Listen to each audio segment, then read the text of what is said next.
ये simple future tense है। क्या है? Simple future tense. इसका दूसरा नाम होता है, अदर्स नेम होता है future indefinite tense. Future indefinite tense, इसको पहचानने का नियम यानी अदर नेम्स होगा, अदर्स नेम होगा फ्यूचर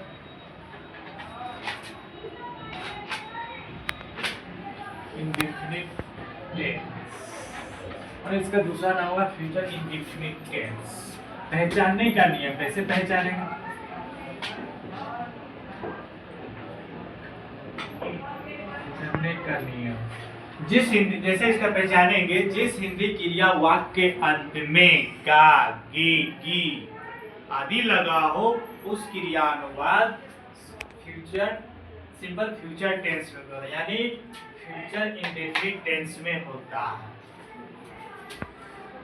जिस हिंदी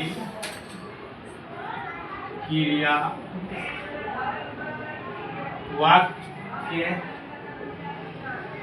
अंत में, जिस हिंदी क्रिया वाक्य के अंत में गा, गे, गी, गा, गे, गी लगा हो आहो उस क्रिया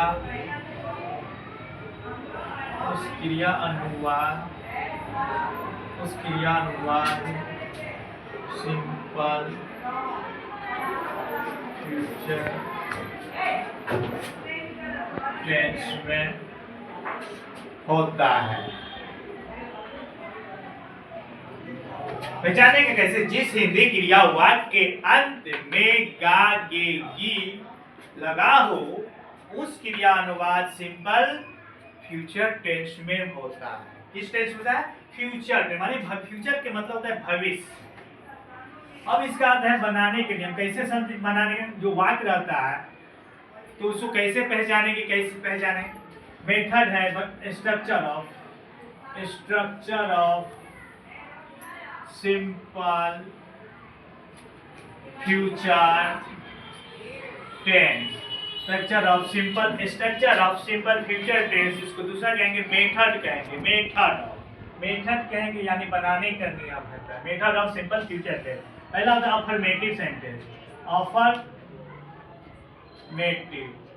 अफर्मेटिव सेंटेंस में कैसे बनेंगे? सब्जेक्ट प्लस शैल विल का प्रयोग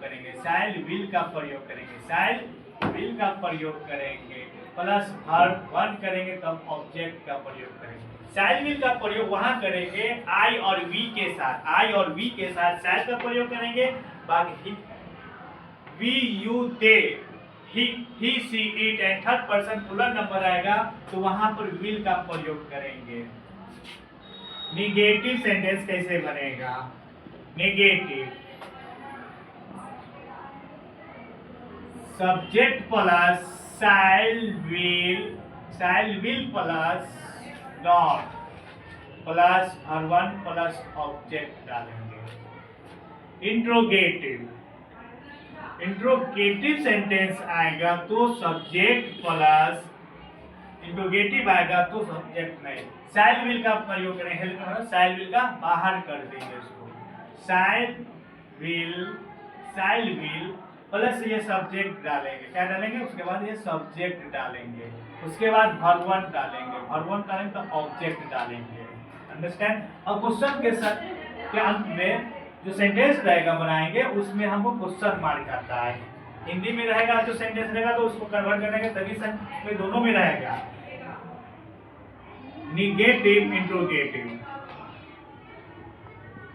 इंट्रोगेटिव सेंटेंस रहेगा तो क्या करेंगे?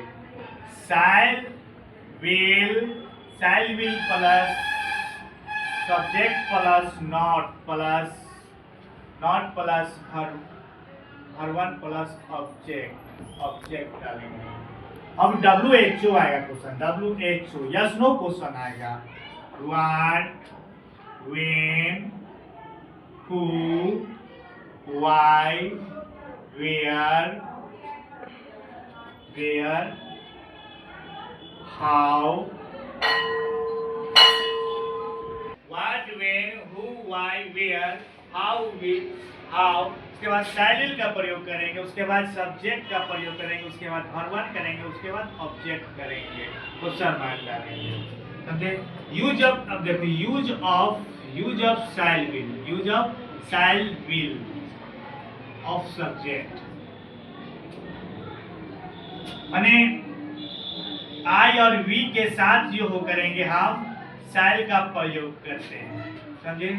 बाकी जितने he, she, it, we नहीं, you, they and third person plural number रहेगा, उसमें भी हम will का प्रयोग करेंगे, will का प्रयोग करते हैं।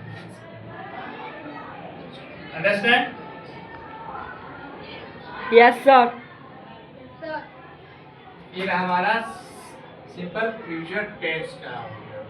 So affirmative sentence structure of the sentence. Affirmative sentence subject plus shall will plus verb plus object. Negative रहेगा subject plus shall will plus not will plus verb plus object. Interrogative sentence आएगा shall will plus subject plus shall will का प्रयोग बाहर कर देंगे, shall क्रिया बाहर हो जाएगा, subject उसके बाद verb plus object डालेंगे। ओके?